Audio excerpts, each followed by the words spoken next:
Smart ऑडिटरमध्ये आपलं स्वागत आहे. लॉग इन करूया. लॉग इन केल्यानंतर सोसायटीचे ग्रुप, सोसायटी ही दूध उत्पादक संस्था असू शकते, पतसंस्था, विकास सोसायटी, बांधकाम मजूर संस्था, दूध संघ अथवा त्या इतर या ग्रुपची असू शकते. आपण आता दूध उत्पादक संस्था निवडू. त्या ज्या ज्या सोसायटीची माहिती आपण याच्यात भरलेली आहे स्मार्ट ऑडिटरमध्ये, त्या संस्थेची यादी आपण इथे पाहू शकतो. त्यातील कोणतीही एखादी संस्था जी आपल्याला, ज्या संस्थेचा डेटा आपल्याला पाहायचा असेल अथवा अपडेट करायचा असेल अथवा तर डेटा भरायचा असेल, ती संस्था आपण इथे निवडू शकतो. लोड म्हणू शकतो. लोड म्हटल्यानंतर ती संस्था लोड झालेली दिसेल. आता त्या संस्थेसंदर्भातची जी ऑडिट पत्रके आहेत, बेरीज, व्यापारी पत्रक, नफा ताळेबंद, लेजर स्टेटमेंट अथवा तर कॅश ट्रान्सफर आपण इथे भरू शकतो.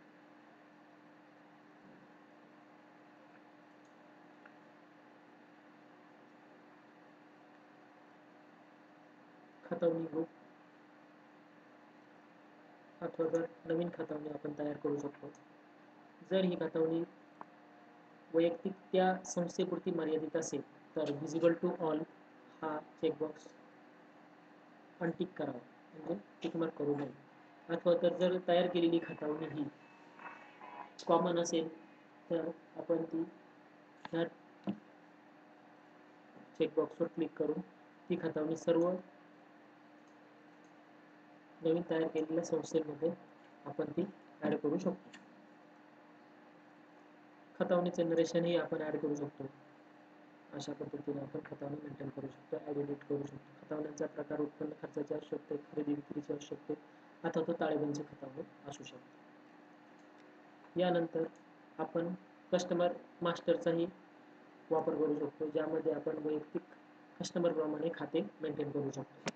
संस्थेची इतर माहिती म्हणजेच जर संस्थेची नवीन संस्था जर लोड करायची असेल तर आपण येथून नवीन संस्था लोड करू शकतो.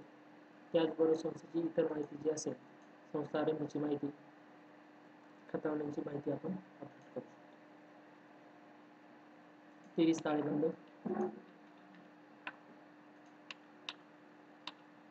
वैयक्तिक त्या वर्षातील 23 ताळेबंद आपण पाहू शकतो.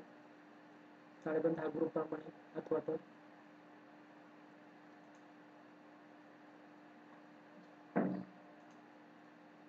विदाउट ग्रुप आपण पाहू शकतो. त्याला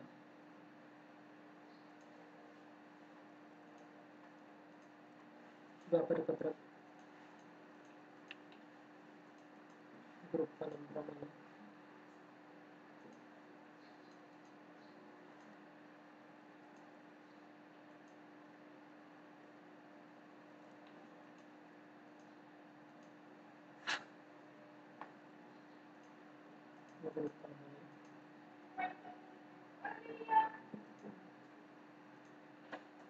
नफा तोटा पत्रक,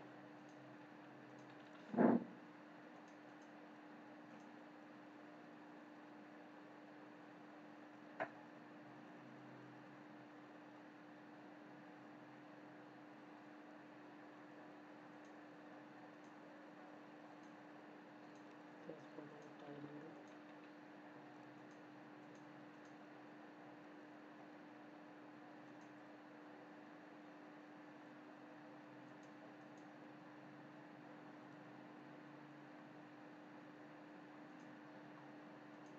पाहू शकतो.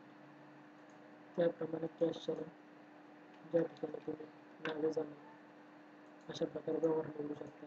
त्याप्रमाणे पावतीचा प्रकार, कोणत्या खतावणीला व्यवहार करायचे असेल त्या खतावण्या, त्याचप्रमाणे खाते नंबर अथवा तर विदाउट खाते असतील तर त्याप्रमाणे आपण खाते टाकू शकतो. डेबिट पाहू शकतो. अशा पद्धतीने आपण अनेक संस्था